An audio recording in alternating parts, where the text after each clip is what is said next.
Hello friends, અપેક્ષા જ્ઞાન કી YouTube ચેનલમાં ફરી આપ તમામ મિત્રોનું સ્વાગત છે.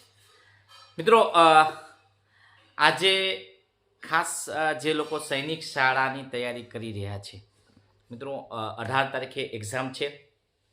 તો એક્ઝામ આપતા પહેલાં મિત્રો થોડીક એક ભાઈ તરીકે નાનકડી વાત તમારી સાથે શેર કરવી છે. એક્ઝામના સેન્ટર ઉપર મિત્રો આપણે જાય એ પહેલાં અને એક્ઝામની અંદર શરૂઆત થઈ જશે ત્યારે આપણે કઈ કઈ બાબતો ધ્યાનમાં રાખવી. મિત્રો પહેલાં તો નવોદય વખતે પણ મેં કીધું હતું, ફરી પાછું એ વાતને રિપીટ કરું છું કે એક્ઝામ સેન્ટર ઉપર તમે 1 કલાક પહેલાં ત્યાં પહોંચી જશો. એક અલગ માહોલ હોય છે. ઓકે, તો એ માહોલની વચ્ચે પોલીસવાળા તમારી જે કંઈ હોલ ટિકિટ છે, XYZ કોઈ પણ બાબતો તમારી ચેક કરશે તો ગભરાવું નહીં.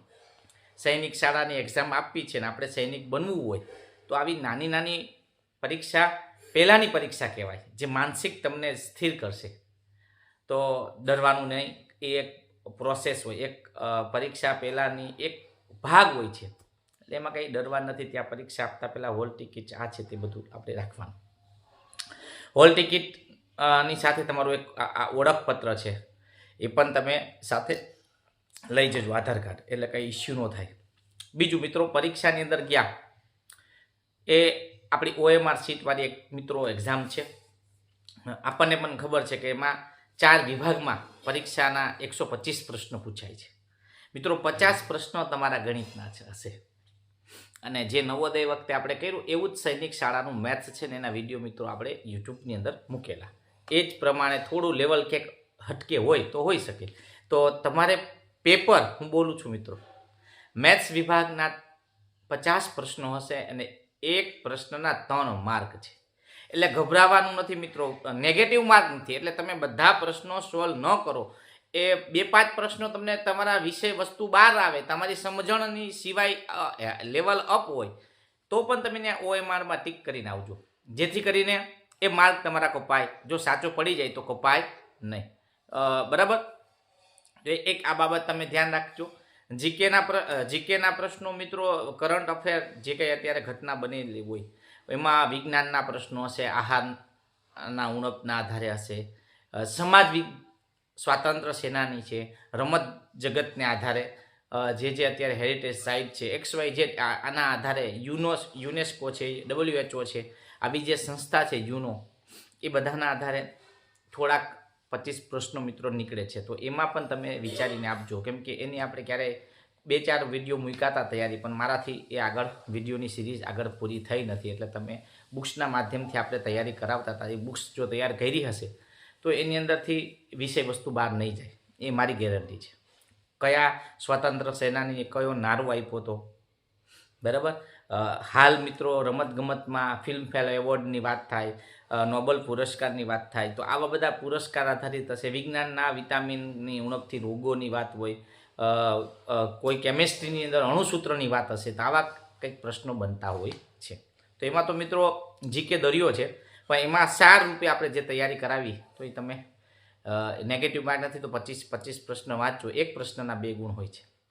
રિઝનિંગ તો હા મિત્રો, રિઝનિંગ સરસ આપણે વિડીયોની સિરીઝ તમારા માટે સ્ટાર્ટ કરેલી. તમામ વિડીયો મિત્રો રિઝનિંગના મોટા ભાગના 70-80% સુધી આપણે પહોંચ્યા હતા. તો એ પણ વિડીયોના આધારે તમે જોઈ શકશો. કોડિંગ ડીકોડિંગ હોય, દિશાંતર હશે, સમસંબંધ છે, આકૃતિ હશે.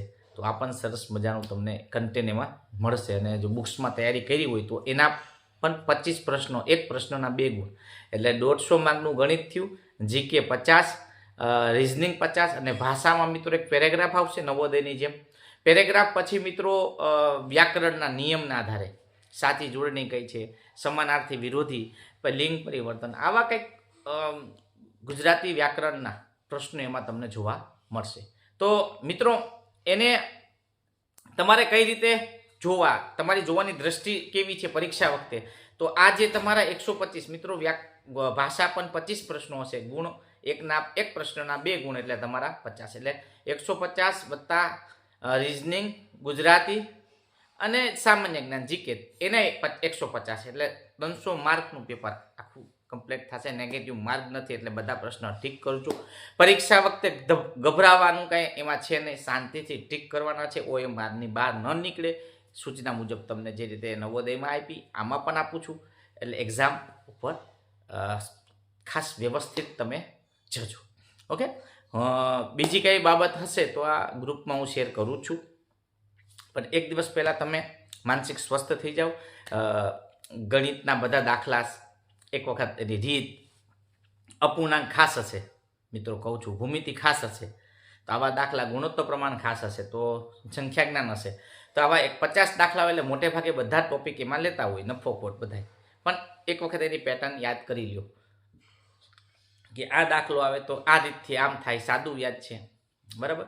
તો બધું એક વખત નજર કરી લ્યો અને ખૂબ સરસ નિરાતે પેપરની અંદર મિત્રો ગણતરી કરીને જવાબ આપજો. તમારી પાસે ટાઈમ હોય છે તો ઉતાવળ ન કરતા પ્રશ્નો ખાસ વાંચજો, વાંચીને જવાબ ટીક કરજો અને પછી OMRમાં ટીક કરજો. ખૂબ સારું એવું પેપર જાય એવી તમારા માટે અત્યારે ભગવાન આગળ આપણે પ્રાર્થના કરીએ છીએ, દ્વારકાધીશ પાસે, કે ભાઈ અમારા જે બાળકો છે એ નવોદયમાં જે રીતે સફળ થાય છે એવી જ રીતે બી તો સૈનિક શાળામાં પણ આગળ વધે, એમાં સારું એવું પરિણામ લઈ આવે.